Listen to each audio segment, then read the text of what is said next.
Welcome to the Voice of Retail. I'm your host, Michael LeBlanc. This podcast is brought to you in conjunction with Retail Council of Canada and with the support of Omnovos, Canada's digital customer engagement company.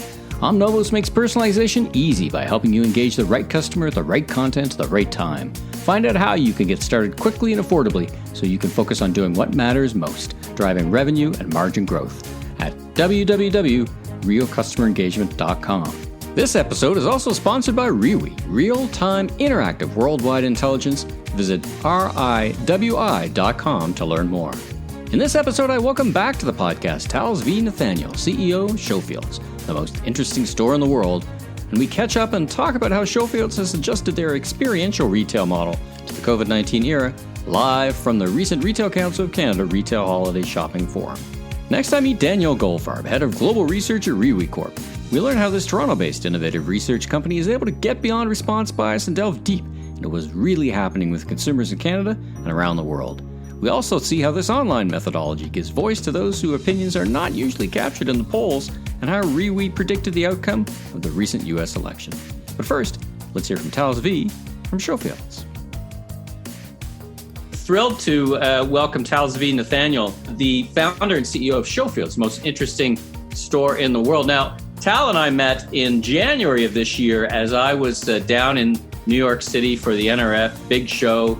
And as part of that, RCC and myself, we organized a tour of interesting stores. So how could we not, first of all, go to a store that calls itself the most interesting store in the world? Kind of right there, it's going to be on the tour. But we were thrilled that not only was it an enlightening experience that we're going to talk about today, but I had the opportunity to meet Tal in person, so generous with his time. And Tal, so welcome. Thank you for joining us. Thanks for having me. And completely feels like we live in a different universe, right? It's a few miles away from where we were back in January. But what I wanted to start with is tell us about yourself. Tell us about your journey, your personal journey. Then we're going to talk about Showfields, but tell us about your personal journey and, help guide you to the vision of creating what Showfields is today. Yeah. So, I feel like many other products, they usually are kind of a result of a lack that someone is feeling. So, long story short, same thing for me. 8 years ago, I had the opportunity to move into New York. I moved with my wife and our first daughter. Today, I have 4 kids, but back then it was quite easy. Yeah. I remember myself before coming here, so excited that I was like a kid before going to Disney, hoping to see a world full of magic retail. Like I should have mentioned, my mom was a window dresser. My father was a diamond jeweler. So I kind of grew up with, in a household which really appreciates design and grew up between pictures that my mom used to bring of storefronts from all over the world. And then, the day came and I came to New York and moved here. But to kind of my surprise, and I should say a little bit of disappointment, I soon discovered that magic, the way I imagine it, maybe is a better way to say it, is just no longer there, right? Like the ingredients might be there, but they're pretty much scattered all over the place and rarely together. So to give a better example, it's like, when I would have gone to, and I don't want to give specific name, but let's say one department store, someone would look at me and be like, and then you would go into a Trader Joe, for example, and you would see an unbelievable, experience, which you feel like you belong. And, there's different parts that work very well, but they're rarely together. And, from there, I just slowly decided that I want to take a pass on trying to solve it. I thought that I had an idea of how to go about it. I then partner up with my 2 co-founders, Amir Zwikel and Katie Hunt. And, the rest is history. And I'll kind of show you a little bit, as we go along. But that's pretty much, kind of this pursuit of magic is what led to the building of Showfields. And I think that's what really captured the attention and the imagination, I would say, of many of the visitors to NRF. There's always a store that is the it store that everyone wants to go see. And, this mix of your sense of what retail can be and should be, but also in how retail is changing, what role DTC would have, how they would, how brands put themselves in front of people in new and interesting ways. So for the folks who haven't had the chance to visit your Bond Street store, wonderful location in New York, kind of describe the essence of the model as it exists, and then we'll get into as it begins to change? So yeah, I mean, I think that like maybe a good place to start would actually be, why Showfield, before I show you what it is. And as I said, like it came from a pursuit of this magic. So, not many people know that, and I'm happy to share in this forum, but like Showfield actually exists with the mission or with the intention to spread magic to as many people as possible. So what is this magic that I constantly talk about? Magic is we define it as a feeling, right? It's like this feeling that you get when you experience or you discover something for the first time, and somehow like all together you are inspired, you are amazed, you are surprised. You also feel like you belong, right? Like feeling you belong is a very big part of it. And when all of those things happen together, you get that feeling, and then like you want to tell your friends, you want to shout it like from the top of your lungs. And I think all of us know like it can happen when you find a product, it can happen when you find a book. By the way, it can happen when you find this this artist or a brand, and you just kind of want to share this feeling. Unfortunately, at least we believe, is not accessible as it should be, and kind of this is why we started this journey. And now to define what Showfield is, I would say that Showfield is just a new type of a retail concept, right? Like we look at ourselves as a retail platform, not a store. And every opportunity that we have to meet customers is it's a place that we want to be. But in general, we are building ourselves around customers. And so I would say that like if I need to define what Showfield is, then Showfield would be a place that customer can discover and connect with mission-driven brands and artists from kind of all over the world, right? So it is a store. And this one is located in 11 Bond in New York. This is the one we kind of looked at together, and open since 2018. It's like 4 floors, so this old building. This is our store in Miami, which was supposed to open in June, but it's going to open only later this month if COVID would kind of allow. Same concept of like a flagship store. So like the flagship store concept, like those big stores, usually 15,000 square foot space, they would feature 40 to 50 brands and 20 to 30 artists in any given time, right? So if you think about the word Showfield, it's made of show and fields. And this is kind of how we think about space. 50% is show, right? Those are like the areas where we pour our, content, community. We'll talk about e-commerce later on, but like this is the heart. This is what drives the magic. This is what drives the people. And this is why people come back every week, every month, and not like once a year. And so like those, for example, are like, areas like this. And we have like our loft, which has we had 300 events in 2019. So there's like that part. And there is the other part, which is fields, right? Fields are this is our product. This is where we tell brands story. You have like one example here and another example here and here. So like the idea is that instead of this old perception that like a person needs 7 times to get in front of a brand in order to kind of feel comfortable to purchase, what if you could have one moment, very quick, but it's very comprehensive, right? Where you can actually take a customer from discovery to consideration and then purchase all at once, because they have everything that they need to know, right? They can talk to an expert, they can touch the product, and they can kind of gather all the information. And I think that like together, between show and field, you create this customer journey, customer experience that we really like, and that we are constantly working to improve. And that's kind of more or less Showfield. I would say that like during COVID, we have launched another channel, which was our e-com, which today is like the biggest like direct-to-consumer marketplace with 400 different brands. And we have another cool thing called the Magic Box, which would come soon, but not for today. And yeah, I mean, I think that's pretty much kind of, if I need to be brief about what Showfield is. Yeah, and thank you. You did great justice to the concept. It really needs to be experienced now in both ways to that mix of immersiveness and discovery is what I found so exciting about it. It has entertainment mixed with, brands that you're being introduced to. I think you captured it so well. It's that, you're not on some long journey of managing the funnel from awareness to consideration to purchase. It all happens there, and it all happens. So let's talk about the COVID era. Like many retailers, you've gone through some times this year. I mean, your Showfields was closed. You were live from New York. You're joining us live from New York City.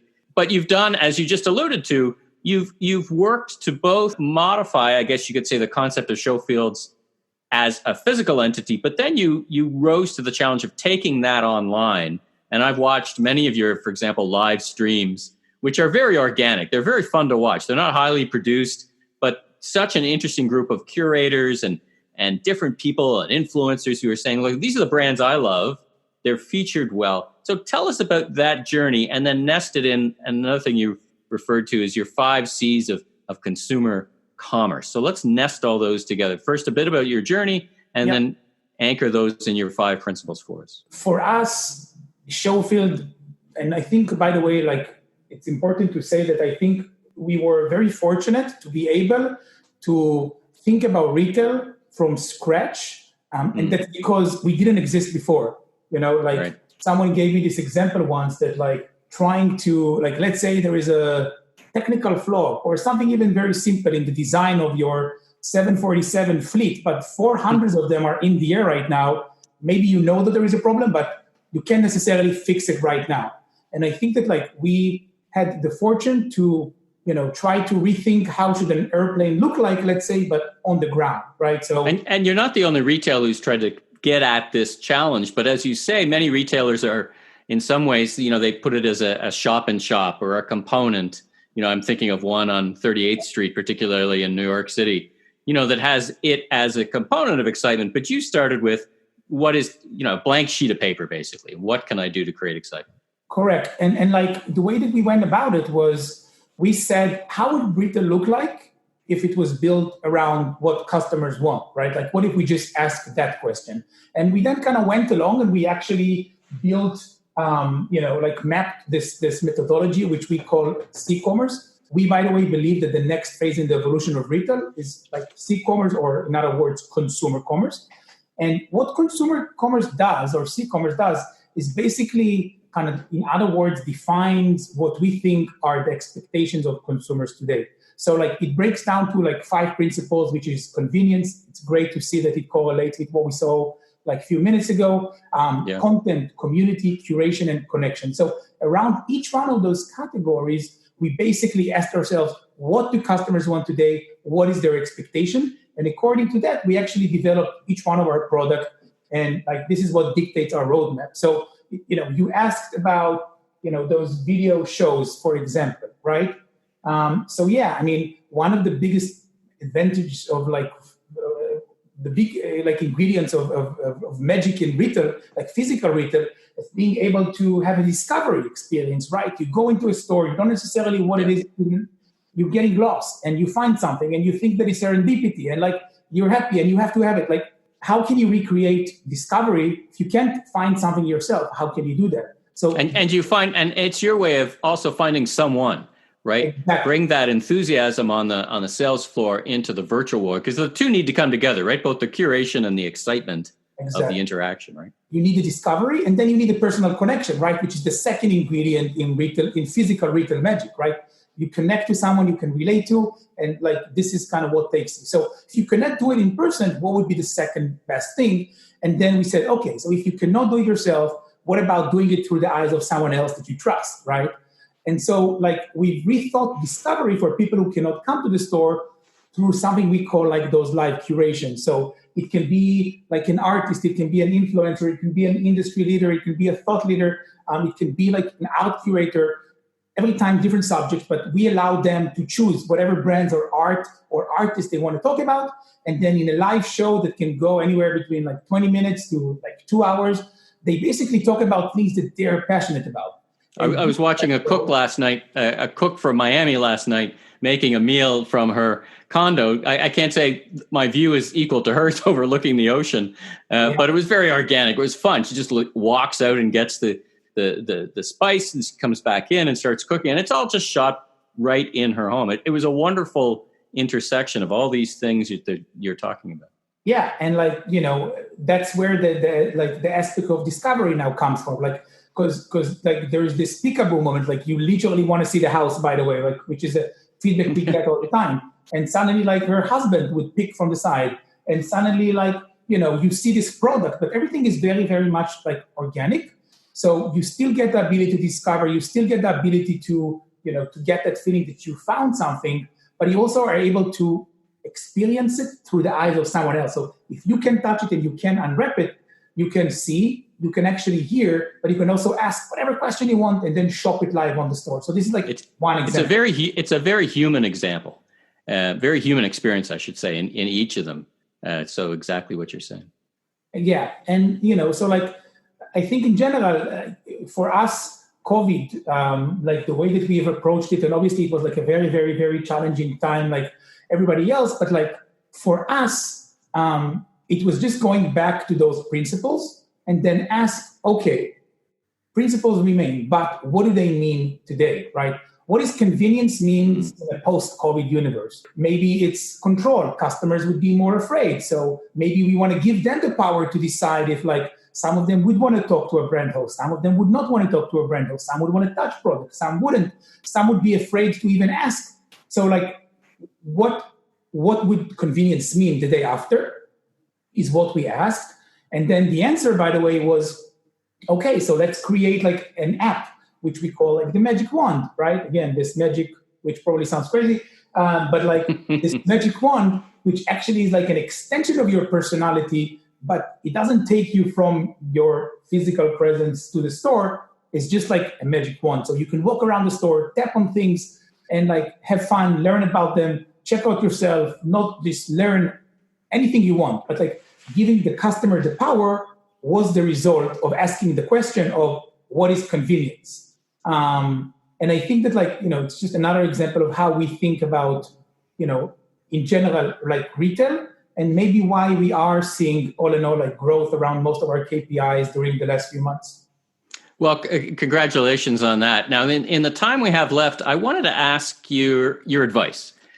So you've been leading this through the COVID era. We're not done yet. What have you learned about consumers over the past 8 months that, either surprised you or changed your thinking a little bit? And what advice would you have to the retailers listening about how they think about experiential retailer and being an experiential retail and being customer focused? Give me what are your kind of couple of pieces of advice? So, I think in general that there is this perception that like the future will come by itself, where the reality is that most likely it won't. Like there needs to be something that is, you need to do something about it. And I think that there is a perception that like, the future of retail is technology, where technology, at least for us, is completely only a mean to a goal. It needs to serve what it is that is next. Again, I'm just repeating it because that's really the most important thing I think would be my message is to just change the question. Like it's very clear what we retailers want, right? We want more people, we want more sales, like we get it. And it's very, very clear. I think it's much harder to understand what customers want. Customers are basically the future of retail and nothing else. Like retail is not going to go anywhere. It was there from the first Grand Bazaar 3,000 years ago and it's going to stay there, right? The only question is kind of constantly what is next. And I think that the only way to, to stay flexible with it is to keep asking that question and then try to see how you can use technology, if that's what you want, to solve it. Like, I think we spoke about it, offline, but like, there is a lot of like industry terms that we really like to use, right? Contactless and live demos and live shows. And like, the reality is that customers don't think that way. Like customers don't use those words. A customer would say, I want to learn more about a product. A customer would say, I want to have control. And a customer would say, I just want to, it needs to be easier for me. And that's all. And it's on us to say, okay, we can use this, or maybe you can use that in order to create that. But we rarely, as surprising as it is, I think we rarely stop and ask, what do they want? And then this is the only way to answer the question of how we get what we want, in my opinion. Well, another word that customers likely don't use, but we probably use a bit too much is curation. It's not exactly, it's an art word that we kind of co-opt. It's a question from the audience. What does curation mean now in today's shopping terms? What does it mean to you? Does it mean something different, or how are you thinking about curation? If letters of the ABC, wow, what a strange metaphor coming your way. If letters of the ABC would have been product, then curations are the words brands are choosing to say. So interesting.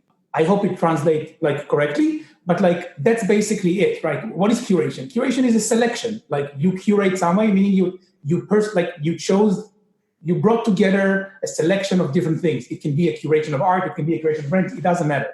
But the notion is that I think that today's customers are so sophisticated, they're so educated, and even what happened around June with all like the social events that were around us, customers today want brands to be loud.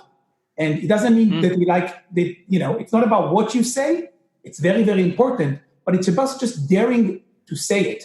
And I think that like curation is one way that that brands can express themselves. And it's different than intrusion, intrusive, right? I mean, we're well past the intrusive phase of, let me stop you in your tracks. So it is kind of like almost an evolution of trying to format what you have and getting that in front of consumers for them to be relevant. Exactly. It's being able to dare to say, and I think you need to be very clear. And then as a result, customers who would fit that, who would align with that, would basically, kind of would align with it. So again, like it's a very, it's just like this very big, fancy word that people like to use. But the reality is that it's a very strong tool for brands to communicate. And I think that it's a very important, and I would say that just like customers are very thirsty for this voice. I think today more than ever. And your experience has been, we kind of last couple of minutes left, your experience has been, it's interesting you brought up the number of items you have online. So has your experience been that consumers themselves are transcending their experiences from the personal to the digital? We're all on Zoom meetings, we're all living a whole virtual life, so to speak, and that has transformed itself into shopping as well. Has that been your experience? And do you expect that to continue as, through the COVID era and then post-vaccine? In other words, the magic question we're all asking today came up is what of this is kind of temporary, resulting from a black swan event, and what is structural? What is actually going to change for the, in the industry or in consumer behavior for the rest of our professional lives? I would just say that, like, if you need to ask me what I think, like, is like, to your points, like, three things are extremely clear to me. It's clear that e-commerce is going to continue to grow, right? It's clear. We saw it. But it also means that there is actually more brands and that there is more marketing money. And those brands will need to find creative way to get in front of customers. Because if everybody are now going online, CAC, which is already going crazy in the last 4 years, is making it extremely hard. Like the market has become like a perfect market, which means that like if everybody has the same tools, if everybody has the same resources, if everybody has the same platforms, then the only variable left in the equation is who has more money. And brands will look for alternative way to get in front of customers. And I think that for everybody here, that's an opportunity. I think that it's very clear that flexibility, as it was said in the first session, is a very big part of the future. Customers, brands, brands would, want flexibility. And I think as a result, like we retailers need to allow flexibility. And I think lastly, I would say that it's more than ever, like it would take more to get a person out of their house, which only means that I think that we are going to see way more or much more of like experiential retail. So I don't think it's about like customers saying, I want to spend more online than offline. I think it's again, like what it is that a customer want. And like, for example, community, like another word that people like to throw out a lot, but like in the core of many communities, there is actually a physical space, right, for a place to gather. So I think that there are many different things that forever were just better performed in the physical world, and they are going to remain there. And I think that we will just need to turn the volume on all of those things. Like for me, COVID drew a very, very, very clear line, clearer than before, between what's essential and what's experiential. And I think that you just we all need to choose where it is that we want to be on the equation and just turn the volume on that, if it's convenience or whatever it is. Right on. Well, Tal, we're going to have to leave it there. We're out of time. Thank you so much for joining us live from New York. Wonderful insights. One store, but tremendously influential on a massive retail industry. So congratulations. Wish you continued success. Wishing you a great opening day in Miami when that comes. Hopefully, we'll all wish for you that happens very soon. And stay healthy. And thanks again for joining us. Thank you very much. Hi, this is Trin Tam, Chief Marketing Officer from Harry Rosen, inviting you to join us for our brand new webinar series, Set the Tone, hosted by Michael LeBlanc. Set the Tone is a webinar series about life, business, and leadership featuring key thought leaders brought to you by Harry Rosen. We invite Canadian thought leaders and role models to chat about current events, their passions, and how they set the tone for their personal and professional lives. For our second episode, Creativity Lives On, we welcome award-winning stage, film, and television actor Colm Fiore, a veteran of the Stratford Festival, best known for his leading performances in films like Bone Cop, Bad Cop, and CBC's Trudeau. The event happens Monday, November the 23rd at 1 p.m. Eastern Standard Time. To learn more and register, please visit harryrosen.com or click on the link right here in the show notes of this podcast.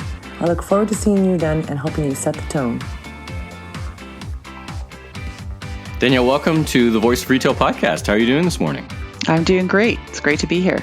Well, thank you for joining us. I'm so fascinated by your organization and the methodology, and I know some folks there, and I've gotten to know you a little bit. But let's, for the benefit of the listeners, jump right in and let's talk about you for a bit. So tell us about yourself and your role at RIWI. Thank you. So I head up global research at RIWI, and RIWI stands for Real-Time Interactive Worldwide Intelligence. And before I started at RIWI, I really was, the past 20 years, I was studying basically Canada and the U.S.'s role in global trade. And the reason I ended up at RIWI is because I was really frustrated with some of the things we were unable to predict on the economic front. We were unable to predict the global financial crisis. And then on the political front, we were getting things wrong, like the Trump 2016 election, the Brexit situation. And I was also frustrated that we couldn't measure many of the things I wanted to measure in the global economy, like many of these sort of intangible services that are being sold and bought globally.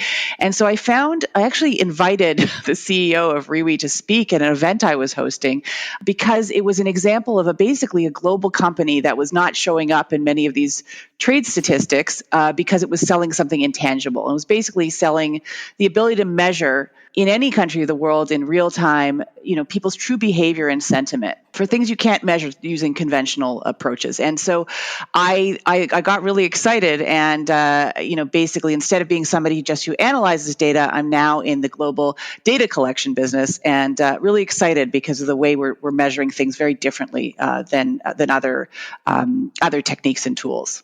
Yeah, looking at your background with the Conference Board and CD Howe, you were an analyst, advisor, and now you've kind of turned to it's an interesting story because you kind of saw a gap and then found kind of like the person who loved the company so much they bought the whole company when they charged or when they used the razor blades, right? It's like you've found this gap. It's such an interesting origin story. All right, and tell me about RIWI. What you've hinted at it, but what is it that really captured your attention? And tell me a bit about where the company's based and how many employees you got, kind of thing, like just your scope of work. And then we'll delve into this methodology that is so unique and has captured your attention and certainly has captured mine as well. So we're a Toronto-based company, and but our reach, our footprint in terms of our data collection is every country in the world except for North Korea, where there's no internet. But basically, the idea is that the technology emerged actually for a Canadian government that wanted to measure how people were responding to a different pandemic. So the original application was to measure how people were responding in real time to a pandemic, what their views were on vaccination. And that was actually the first application of the technology. And now we've, of course, come full circle because that is, front and center today. And so, basically the idea was that many conventional approaches hear from people who are well-versed in survey taking and they're habitual survey takers, but they may not actually represent the views of the full population. They're not really a true random sample of the population. And so as a result, you would get flawed information about, people's take-up of vaccination in terms of that situation. Mm-hmm. But it also applies to, so many other things that we're facing today in terms of how people will respond to how people are behaving in real time, when it comes to the different phases of the COVID crisis. You can't just hear from the part of the population that you're always hearing from in typical surveys. You've got to hear from this broader base of the population, and that's basically the underlying principle in our technology. I guess it is the case, what we call response bias, I guess, in your line of work or in the business, that the vast majority of people don't participate in surveys. I mean, when you look at the numbers, right? And so tell me how you get at them. Like, what is it about your methodology that allows you to capture everywhere except North Korea this kind of sentiment that is so elusive on so many issues? Yeah. So if you look at, for example, in the United States, when we actually survey our respondents about the last time they took a survey, and about a quarter of our respondents in the U.S. say that they've never taken a survey before. Oh, wow. And and when it comes to the actual, for example, we asked just during the recent U.S. election, we asked people, when was the last time you took an election poll? And half of our respondents said they had never taken an election poll, and about 2/3 had said they had not taken one in the past year, right? So hadn't been surveyed in the course of this current election cycle. So the reality is that most, and then over half our respondents in the U.S. haven't taken a survey in the past month. So they're not these habitual survey respondents. So, I guess the question is that we're trying to answer is, who are you not hearing from? And are the people that you're hearing from outliers? Are they representative of really true opinion out there, or are they representative only of a certain type of opinion, and you're missing some of what's happening elsewhere? And the way we get access to these non-typical survey respondents is by employing a technology that just really takes a very different approach than traditional survey methodologies, or even social media. We hear a lot of people are analyzing social media data, but again, that's like big data. You got a lot of data points, but you're hearing it from a very narrow group of people. What do they call? What do we call it? Sentiment analysis, right? You're trying to comb through a lot of random things to distill some kind of sentiment or direction. Yeah. Well, we're also measuring sentiment, but we're measuring it in a different way. We're really measuring broad-based sentiment from a random cohort of the population, and the idea is that anybody online has an equal chance of being exposed to the RIWI questions, and the result of that is that that we're getting really this broad-based opinion. We're hearing from these people who are non-typical survey respondents, and we're really allowing our clients to kind of check what the data show against their assumptions. So if, to take the U.S. election, to take a kind of current example, the conventional polling wisdom that was coming out in all these polls and polls of polls was telling us that this was going to be a landslide for Mr. Biden, now President-elect Biden, and that in the end we saw that it was a much tighter race in many of the contested states that decided the election. So our data actually showed that this was going to be a tighter race in many of the on a daily continuous basis. We kept checking the data and seeing that this was a much tighter race, and we were so this is providing a check against what you might see in conventional survey data to say, is that correct? And our data might confirm what you see, but it might actually refute it or nuance what you see, and it's because we're getting access to this broader set of the population in real time. Well, it's interesting because, of course, this isn't a political podcast, but it does highlight. And I know there's much angst again in the polling industry, because it's not the first time they've made a mistake around figuring out who and where the results are going to land for the U.S. presidential election. So I guess is it that people are more honest when they're responding, or is it that you're getting people who, as you said, typically aren't asked, or is it a combination of both? What's your sense of how your data kind of breaks through into what turned out to be a more accurate picture? So I think we're doing two things, but both of those things. And actually, so most of the typical, again, social media data or typical survey data have people's personally identifiable information attached to it, right? So these are not anonymous opinions that you are sharing with that you are sharing. You have, most of these, if you're filling out a survey, usually you get an incentive. In order to get that incentive, you've got to provide some contact information. We're doing things very differently. We are not gathering gathering any personally identifiable information. So people are providing their opinions anonymously. And so that, we're reducing the chance that people will lie. You can't eliminate it, but we're reducing the chance that people will lie. And the second thing that we're doing, as you mentioned, is we're really getting access to this broader base of the population. So we're really accessing, so it applies to, whether you're talking about COVID testing, for example. We're not getting random testing results, right? So COVID testing results really, it depends on who gets tested, and certain parts of the population, certain parts of, every city are not getting tested. So the idea here is you're not going to get a true picture unless you really are randomly drawing from the full population, and that's what we're trying to do. And this methodology, I assume both desktop, mobile, and that's obviously around the world. Many more citizens are connected via their mobile device. So it works. It's device agnostic, in other words, the way you're collecting the data. Absolutely, right? That's exactly how we characterize it. Yeah. So we collect the data, and in places like Canada, the U.S., virtually all the population is online. Not 100%, but you do get access to the vast majority of the population, and people can respond on whichever device. So we, whether it's a smartphone or a laptop, we've even had somebody respond on a Tesla, although I would not recommend that. While driving. But it's basically we do get passionate. Yeah, pretty passionate. but basically the idea is here we're trying to get access to people. You could be on the bus looking at your smartphone and be randomly come across this. It's not something that you have to be sitting in a certain place and answering the phone or on your on your laptop.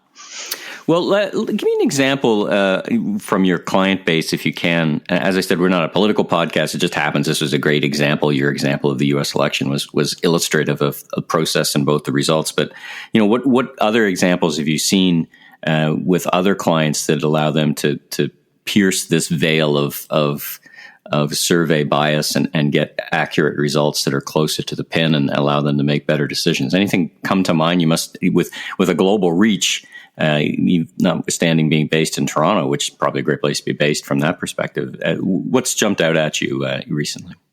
So, we're capturing opinion all around the world. We're doing a lot of work now in China, and I think, one of the things that we're tracking on a regular basis is the degree to which Chinese consumers are going to continue to go out and, do the same kind of, is their behavior going to go back actually since, the virus is contained more in that country? Is their behavior going to go back to what they did pre-pandemic? And I think this is the question that many people around the world are asking right now. It's sort of this X factor. Are people going to change their behavior? Or are they going to back to where it was? Or are they going to be doing different things in the sort of as there's promise of vaccine and kind of get out of the COVID situation? Which is such a super interesting question in the context of China, because many in business and digital would look to China as the headwater of e-commerce, for example, and it is the case. Their retail is different. 30-40% is done online because that's the way it started. And there's things like live streaming, and we look to China for trends, but I'm not entirely sure that's in this context the right place, because the China experience with COVID was so short. Yes. They locked down so hard, and so their consumers, really have lived with COVID only for months, whereas it could be 24 months collectively around the world. So I think fundamentally that might create just different behaviors. In other words, their behaviors may be changed less potentially than other people in the world, right? Yes. And so, it just speaks to, again, the idea that what we're doing, which is to say, we cannot, we're doing this in real time on a continuous 24/7 basis for exactly this reason. It may be changing in a certain way in China, but we can't, say that it's going to happen the same way in Canada. Canadian consumers are different. And so, what we see in China, for example, is we're tracking everything from coffee consumption to travel intentions to, iPhone sentiment and so on, right? In terms of the iPhone Huawei discussion. And so, one of the things we're seeing is that, there is a lot more intention to travel within China. So Chinese consumers are starting to travel again, but, intentions to travel outside of China have dropped considerably. And what we're monitoring there is, of course, whether also there's been a huge drop off in intentions to travel to the U.S. Will that actually increase travel to Canada? So we're monitoring some things along those lines. And we're also monitoring, for example, coffee consumption. People stopped going out for coffee for a very short period of time.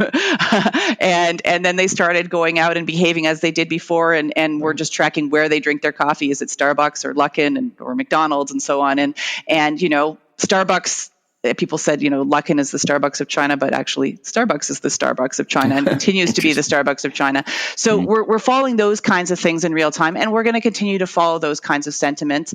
And we can do the same thing. We're doing the same thing really in terms of people's sentiment in all parts of the world. So in Canada and the US, as we head into these next phases of the COVID crisis, we're trying to understand in real time, will people take a vaccine? Under what circumstances will they take a vaccine? Will this be enough to get to herd immunity? And what will that mean in terms of people's behavior? Will they want to book travel? Will they want to go out in person and consume the way they did before? Or do they intend to keep consuming online?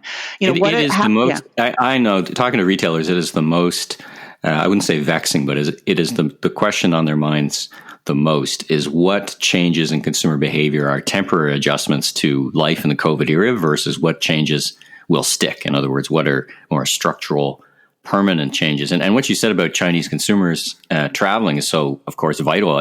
Almost 800,000 Chinese citizens visited Canada in 2019, I think, 2018. It's huge, and it's interesting to hear that as a population, you're thinking about more intra-country travel, because that's kind of my bet about next year, 2021, is Canadians will resume traveling more, but within the country, and then it will take a while for all this, global tourism to return. So that's so fascinating. Tell me, last question: is this a subscription service? Is it an ad hoc, assignment based? Is it a mix of both? Just tell me about the way you go to market. So we do a mix. We do a lot of work where we have, so for example, for a lot of our clients in the finance sector, we have a subscription product, which is kind of a high frequency a set of high frequency economic sentiment data, right? Like when do people feel confident in making a major purchase? Those kinds of questions that are related to consumer sentiment generally, and also about labor markets. So the degree to which people are actually being reemployed and will be able to go out and consume again. And so we're able to track that stuff in real time, and that's kind of on a subscription basis in many countries, Canada, the US, China, and around the world. But we also do a lot of customized work. And, so really understanding, many people right now are very interested in the degree to which people are going to take a vaccine. Where will they go get their vaccine? Under what, would they take it if their neighbor took it? What are the conditions under which they would take a vaccine? And so we're doing a lot of work in that area. For pharmaceutical companies and so on. And we also do a range of customized pieces of work depending on what clients want to, where people want to learn. And I think this is the key thing is, really checking our assumptions constantly about, a lot of people are saying, everything's going to change or nothing's going to change, or something truth is somewhere in between. Right? And the truth is somewhere in between. And we are able to really in real time sort of constantly check people's assumptions against what the data actually show, and not just what they show amongst this narrow cohort of people that are mostly being asked, but amongst the most expansive group of the population you can get access to. Well, it's a great introduction. It's so interesting that the genesis of the organization was in one virus, and now you're in a pandemic. So you're certainly well versed in the science and the tracking and understanding the context of today's world. So how can people learn more? Where should they go? Is the website, I assume? Yeah. Tell us a bit more. RIWI.com. Come visit us or be in touch with me. All right. Well, listen, thanks so much for joining me on The Voice of Retail. Fascinating delve into a great company that's looking at a very different way of understanding and helping retailers and everyone else understand consumers. And boy, it's never a better time to have more resources than less to help us with doing that. So thanks, Danielle, for joining me on The Voice of Retail podcast. My pleasure. Thank you for having me. Thanks to Tal Zvi and Danielle for being my guests, plus Omnovos and RIWI for their support in this episode. If you like this podcast, please subscribe on Apple, Spotify, your favorite podcast platform. Rate and review, and be sure to recommend a friend or colleague in the retail industry. I'm Michael LeBlanc, founder and president of Emmy LeBlanc Company, Inc. You can learn more about me on www.emmyleblanc.co or, of course, on LinkedIn. Until next time, Have a safe week.